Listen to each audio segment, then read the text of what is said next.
Mielofibrose. Rara, mas real.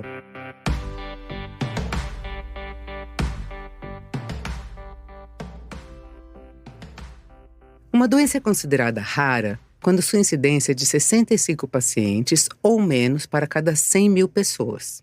No Brasil, há cerca de 5 mil enfermidades nessa classificação, segundo o Ministério da Saúde. A maior parte com incidência baixíssima, menos de 1.000 pessoas afetadas. A estimativa é de que 13 milhões de brasileiros, ou 5% da população, tenham algum desses males. E um deles é um câncer de sangue chamado mielofibrose, com menos de 2 casos a cada 100 mil pessoas. Nesse episódio, vamos conversar com 2 pessoas que convivem com essa doença e com um especialista que vai nos contar que até mesmo os médicos muitas vezes têm dificuldade em fazer o diagnóstico.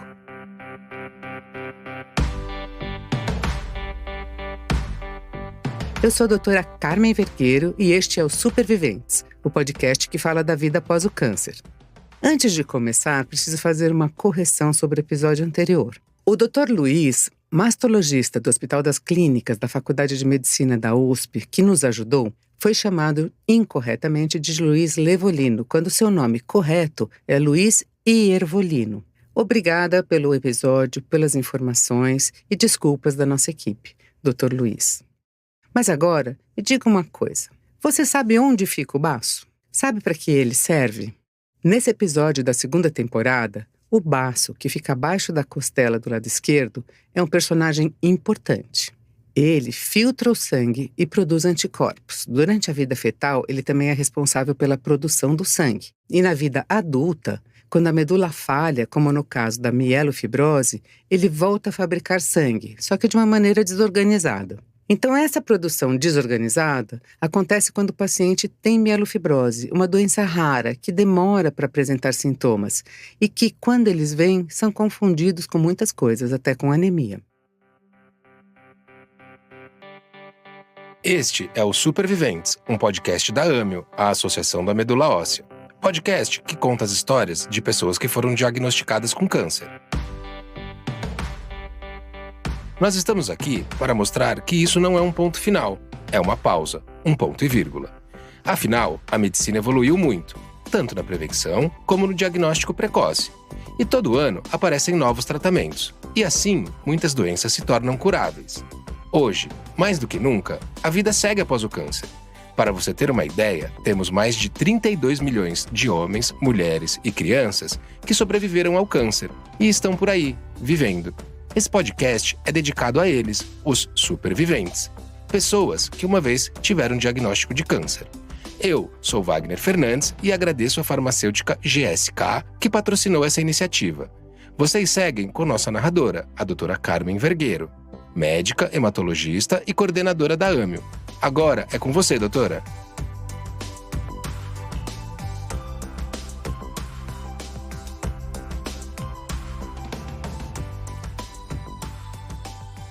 Estamos no último episódio da 2ª temporada dos Superviventes.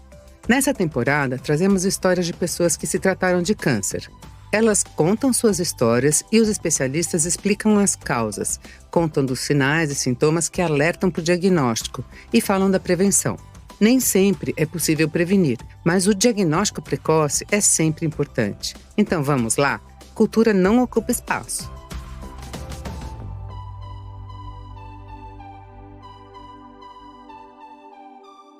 Desde criança ele foi uma criança muito cansada, tudo que ia fazer ele cansava, ia jogar bola, cansava, na escola, com os colegas ele cansava. A mãe dele comentou que tudo que ele ia fazer ele tinha cansaço, cansava nas pernas, dor no corpo, tudo. Eu fui morar com ele em 2006, e desde 2006 que era assim, no serviço, ele parou de trabalhar porque não conseguia.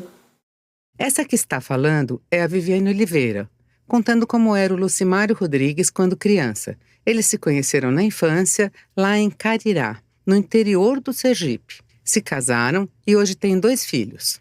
A própria Viviane conta que o Lucimário, desde pequeno, não tinha muita força. Na adolescência, essa falta de disposição piorou. Vamos ouvir o que o Lucimário conta. Tinha muita fraqueza, muita moleza no corpo, febre, suava bastante. Teve o baço, né? Começou a crescer o baço. Aí o baço foi retirado em 2017. corri atrás de médico lá de um para outro, até que eu fui nesse que resolveu tirar, né, cirurgião, né? Porque tava crescendo bastante, né? Cada vez mais ia crescendo, né? E ele tava destruindo minhas plaquetas, né? Minhas plaquetas eram lá embaixo, né? Depois que tirou ele, as plaquetas subiu demais. Lucimário tem hoje 37 anos. Ele veio para São Paulo em 2018, porque viu que em Sergipe não estava melhorando. Mesmo depois de tirar o baço, ele ainda tinha sintomas e nem sabia qual era a sua doença.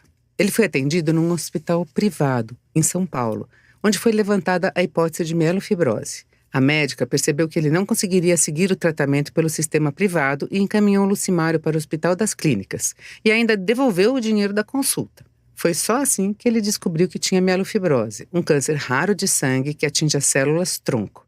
Ninguém da família dele tinha ou teve algo assim, nem casos de câncer. Foi que eu vim em julho, acho que foi de agosto para outubro, né, que descobriu aqui. E aí teve que vir irmão por irmão, né, para fazer o teste, para ver se era compatível, né, para o transplante. Aí primeiro fiz a minha irmã, aí depois eu, meu irmão de lá e minha irmã, a mais nova, que foi a doadora, né. A mielofibrose é um câncer que demora para evoluir. Muitos pacientes nem apresentam sintomas, como o baço aumentado, nem mesmo anemia e as plaquetas baixas que Lucimário teve. Quando ela começa a apresentar sinais clínicos, a doença já avançou bastante. E o que piora tudo? Os sinais são leves, como cansaço, anemia, sintomas que são facilmente confundidos com estresse, burnout.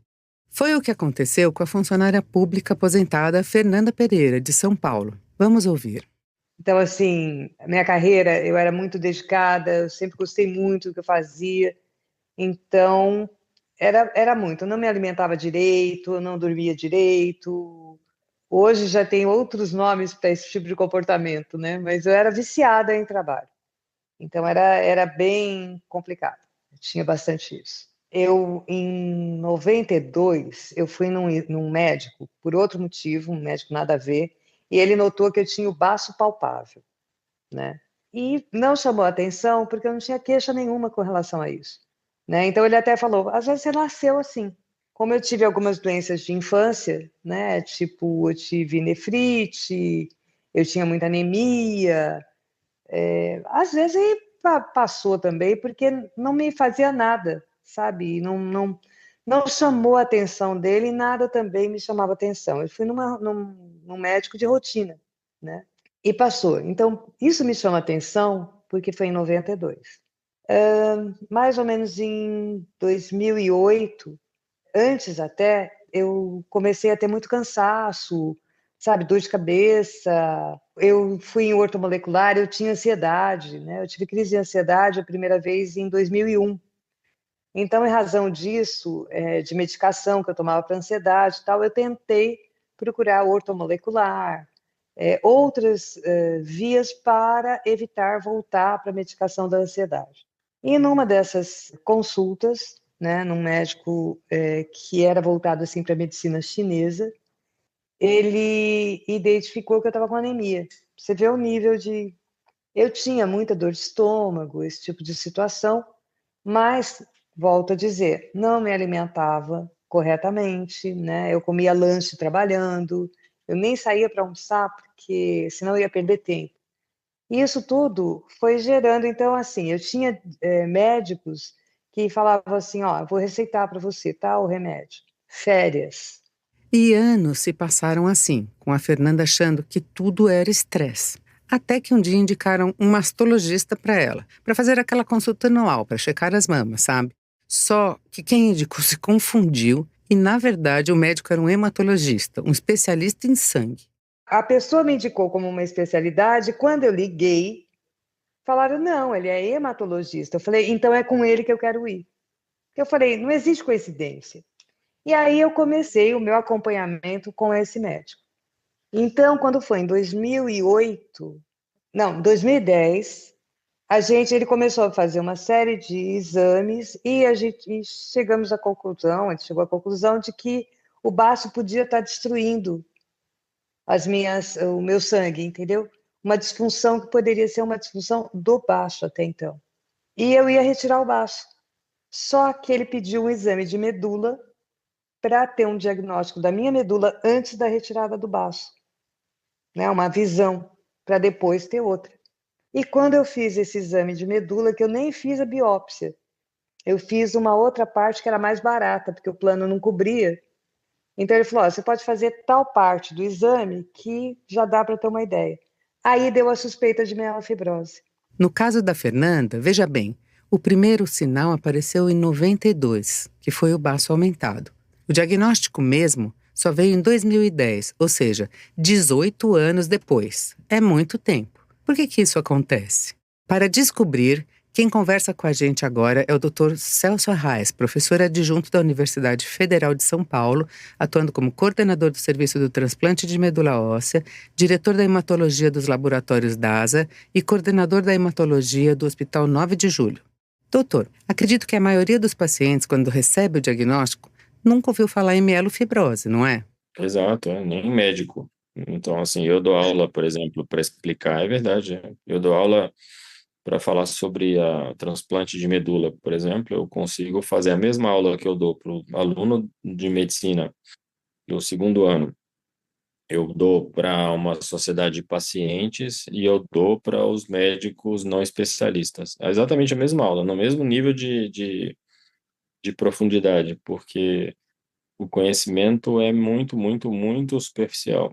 E o médico, às vezes, ele acha que ele sabe, porque ele aprendeu alguma coisa. E muitas vezes é pior ainda, porque às vezes ele tem uma informação superficial sobre aquilo, né? E aí ele tem lá um familiar que tem um mielofibrose ou linfoma, ou leucemia, e ele, não, mas eu me lembro da faculdade que era assim, ou que era assado, e confunde, porque na verdade a informação não se aplica, né? Então, é um cenário desafiador, é uma das áreas que tem essa vantagem do ponto de vista, vamos dizer, de qualidade científica, porque é muito complexa, muito avançada, muito bem estudada, mas do ponto de vista didático é horrível, né?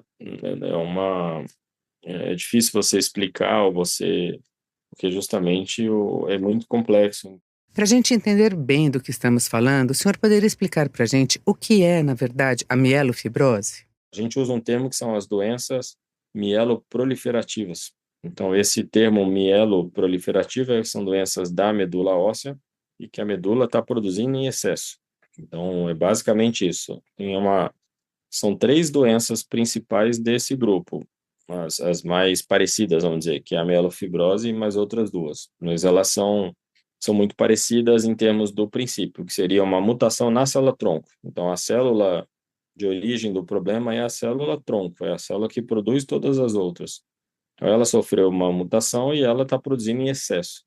Ou é excesso de plaquetas, no caso de trombostomia essencial, que é uma das parentes mais próximas da mielofibrose, ou é excesso de glóbulos vermelhos, como é o caso da polistemia vera, ou é o excesso de fibrose na medula, que é o caso da mielofibrose, quer dizer, que seria do sustentáculo ali da medula, né?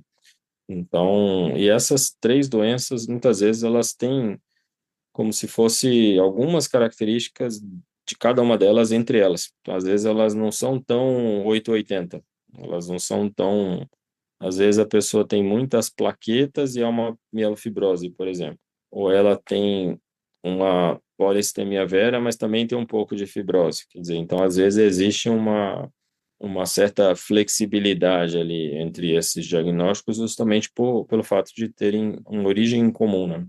A origem das células, a origem do problema, ela é comum às 3, as 3 doenças. Por isso que existem algumas mutações que a gente pesquisa que são as mesmas nas 3 doenças, então acaba sendo uma interface grande entre elas. Então, para um médico não especialista, por exemplo, não faz muita diferença. Para ele falar, a pessoa tem um problema na medula, que a medula está produzindo alguma coisa em excesso. É tudo que um não especialista precisa saber, vamos dizer. Porque não tem realmente, como eu falei, não tem nada que uma pessoa que não é da área, ou que não tenha, ela consiga ajudar um paciente com esse tipo de diagnóstico. Ele precisa de um diagnóstico mais preciso, né? Porque muitas vezes a mielofibrose trata de uma forma, a trombostomia essencial trata de outra forma e a polistemia de outra forma. Então, não é uma doença que dá para você deixar na mão de um clínico geral para acompanhar. Então, aqui já fica uma dica preciosa. Qualquer alteração, por mínima que seja no exame de sangue, aquele exame comum que a gente faz, é bom que um hematologista veja esse exame. Pecar por excesso de cuidado aqui não é ruim de maneira nenhuma, é recomendável.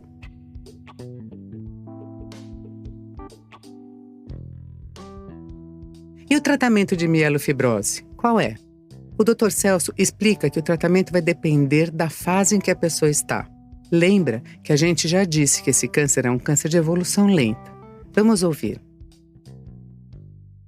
É bem lento. Então, a pessoa começa com uma fase, até apesar de chamar mielofibrose, tem uma fase inicial que é pré-fibrótica, o que parece meio paradoxal, né? Você fala uma doença que se chama mielofibrose e a fase inicial a gente chama de mielofibrose sem fibrose.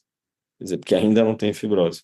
E justamente porque às vezes a pessoa já tem sinais, mas ainda não está com muita fibrose e por isso ela ainda não tem tantos sintomas relacionados à fibrose. Mas tem pessoas que convivem bem ali sem precisar de tratamento e sem maiores complicações relacionadas por 15 anos, 20 anos, quer dizer, e enquanto outras pessoas têm uma evolução mais rápida, mas mesmo as que têm uma evolução rápida, essa doença não é uma doença nunca é para ninguém uma coisa de poucas semanas, sempre é uma doença que a gente fala ao longo de anos, né? É um comportamento mais previsível. E como a gente sabe em que estágio da doença a gente está?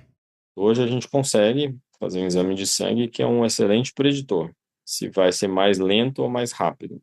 E isso ajudou bem, porque hoje a gente consegue com essa, vamos dizer, essa capacidade ali de prever, você já fala para a pessoa, a sua doença tem um prognóstico muito favorável, provavelmente você vai viver 20 anos sem complicações da mielofibrose, e isso conforta muito a pessoa ali, já tranquiliza bem a pessoa, a família, que apesar dela ter uma doença grave, ela tem uma evolução esperada mais benigna. Esse é o exame que a Fernanda contou pra gente que fez. O problema é que esse exame, o painel molecular, ou NGS, é caro. Custa cerca de R$ 3.000. E nem o SUS nem os convênios cobrem essa investigação, apesar dela ser fundamental para o tratamento. Mas muitos colegas não pedem, falam, esse exame é muito caro, os convênios não cobram, eu nem ofereço para os meus pacientes. Realmente é caro e vários convênios não cobram, mas ele é transformador. Então, se você às vezes falar com a família, o exame custa R$ 3.000, é caro, mas é uma família, vamos dizer que de classe média e que tem uma noção que esse é muito bem investido esse dinheiro, né? Se você imaginar que é um excelente preditor de qual é o melhor tratamento para o paciente, muitas famílias acabam topando pagar ou mandar relatório para o convênio pagar. Com o estado e a evolução da doença definidos, quais são os passos seguintes? Necessariamente envolve transplante de medula óssea? Não. Na maioria das pessoas, não.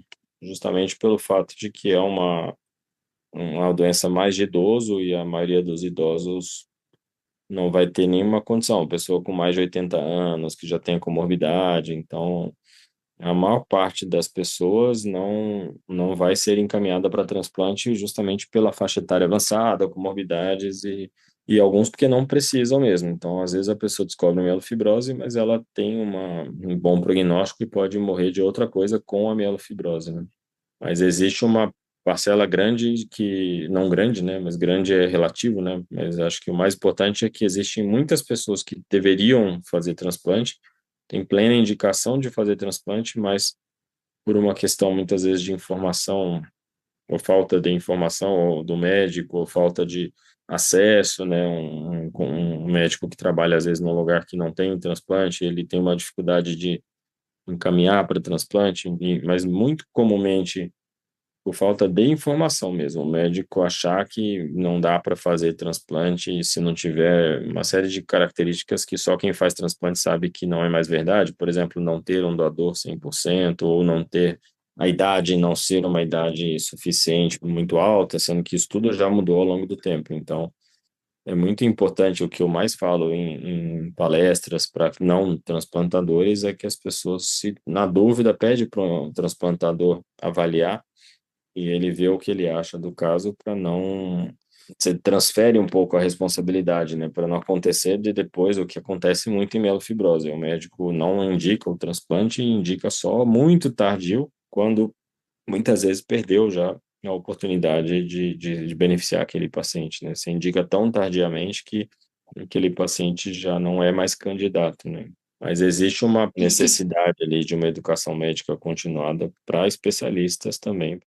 A dificuldade para o transplante não está só na indicação. Existem outros problemas, como ter um doador compatível e um leito de transplante disponível. Veja o que fala a Fernanda. E aí eu fiz a compatibilidade com meus irmãos e com minha mãe, porque meu pai já era falecido, para saber se no futuro eu precisasse de um transplante, eu já saberia se teria ou não um doador. Aí, quando foi em 19, eu comecei a piorar com a necessidade de transfusão e não conseguia doador. A opção que eu tinha era minha mãe, só que minha mãe já estava com 84 anos e ela é 50% compatível. Então eu não tinha backup, né? Eu não tinha o irmão 50%. Aí a opção da gente, do meu oncologista, foi retirar o baço, porque eu ganharia um tempo para conseguir doador. Eu junto isso e falo, cara, eu não teria, porque eu estava tomando transfusão a cada 20 dias. Para fazer a cirurgia, eu tive que fazer uma campanha, meus amigos, graças a Deus, mas meus amigos sempre doaram, né? Então, já chegava uma hora, porque daí dava conflito, né? Você fica com anticorpos, né? E outros amigos chamaram amigos e eu consegui o que eu precisava de reserva de sangue para fazer a cirurgia. Não precisei do sangue. Mas beleza, daí já tirei o baço e a anemia parou. Então, assim, ela estacionou e em 12, 11, né? Até hoje eu tô assim.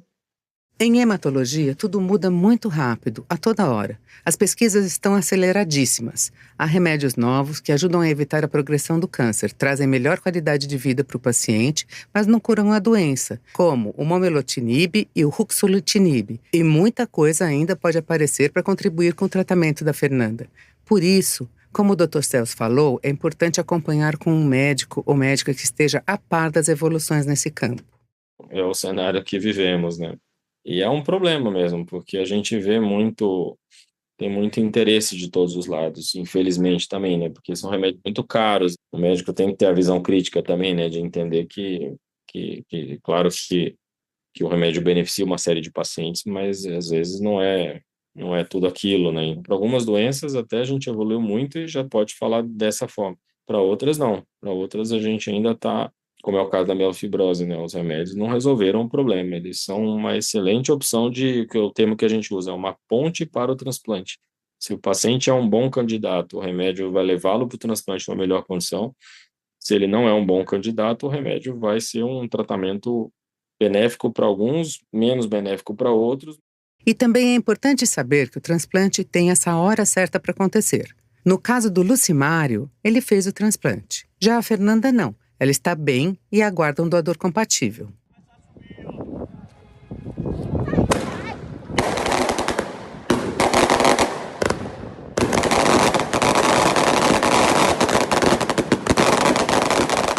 Esses fogos que a gente ouviu foram de quando o Lucimário voltou para Carirá, depois do transplante. A cidade toda fez carreata e comemorou a volta dele. Teve bolo, teve festa e não foi para menos. A mielofibrose do Lucimário foi controlada. Ele ainda tem alguns problemas de saúde, algumas sequelas, mas vai ficar bem. No caso da Fernanda, ela também está bem. Vamos ouvir o que ela diz. Então, assim, hoje eu lido com a minha vida tranquila. É lógico que tem alguns alertas, né? Mas não me entrego. Outro dia até vi um artigo falando que a gente tem que conversar com a doença, né? E eu tive a oportunidade, é uma coisa louca, é aquela coisa, acredite ou não acredite, não interessa, mas eu tive a oportunidade, numa constelação familiar, de conversar com a minha doença e falar, obrigada.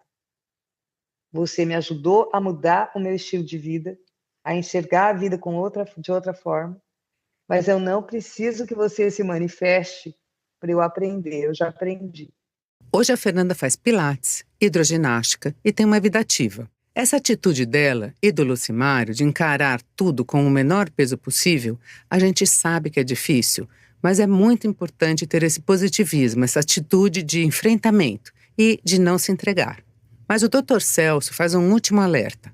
A atitude positiva é fundamental, mas é essencial não confundir isso com certas crendices ou cair nas armadilhas do Dr. Google. Conhece ele? Aquele que qualquer coisa que a gente pergunta, ele responde da maneira que a gente quer. Afinal, na internet tem de tudo, para todos os gostos. Vamos ouvir. Isso na nossa área, especialmente, existe acho que talvez uma extrapolação da oncologia. Então, quando você tem um câncer terminal, não tem mais o que fazer, as pessoas se apegam a tudo que alguém falar que funciona.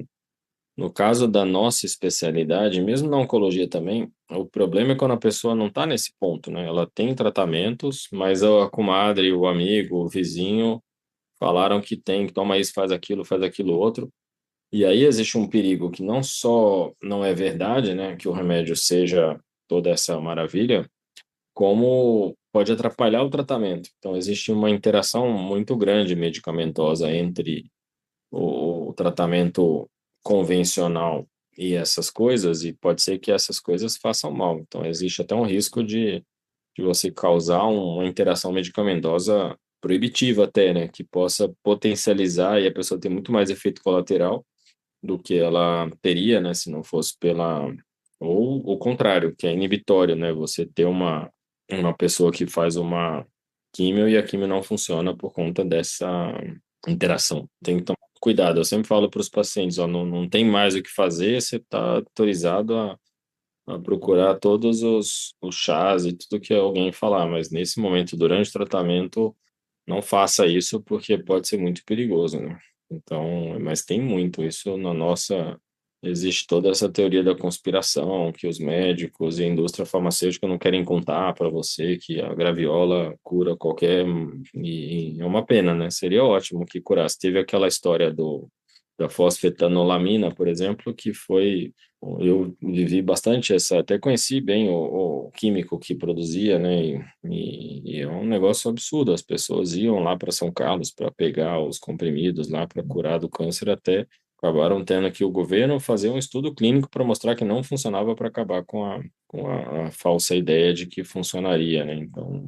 O tratamento não se encerra em consultas e medicamentos. Para se recuperar das anemias, das plaquetas baixas, o paciente precisa receber muitas transfusões de glóbulos vermelhos e plaquetas. Vamos ver como a Fernanda se sentia. A vida é outra. Depois que você toma uma bolsa de sangue com 5 de hemoglobina, 2 bolsas, é outra coisa, você sai viva, né? E eu sei que eu tive a sensação, e tive mesmo, de agradecer muito o doador e desejar que ele nunca precisasse e que sempre pudesse doar. Eu cheguei a doar sangue uma vez, né? Eu não era doente, então eu doei sangue uma vez. Mas, assim, aquela sensação foi maravilhosa, sabe? Eu consegui isso, eu desejei muito que cada um que tivesse, cada bolsa que eu tomasse, que a pessoa não precisasse, né? Porque é uma dádiva receber, né? Mas não é bom precisar. O depoimento da Fernanda diz muito. Doar sangue é importantíssimo, salva a vida de muita gente. Ouvindo esse depoimento, conseguimos entender que através de um nobre ato de cidadania, você pode salvar a vida de alguém. Vamos lá? Procure o Hemocentro mais próximo de você.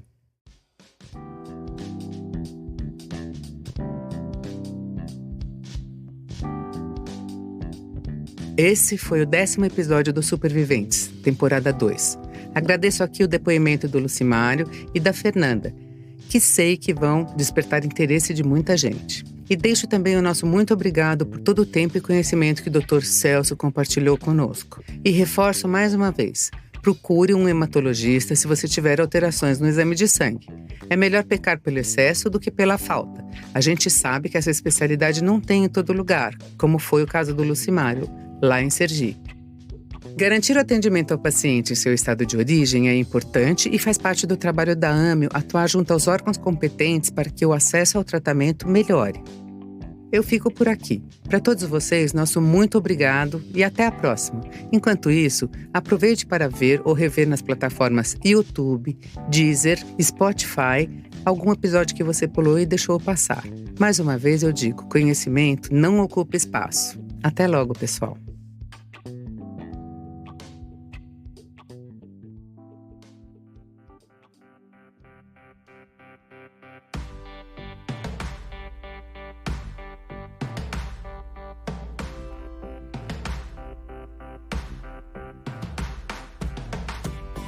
Esse foi o Superviventes, podcast que conta que há vida depois do câncer.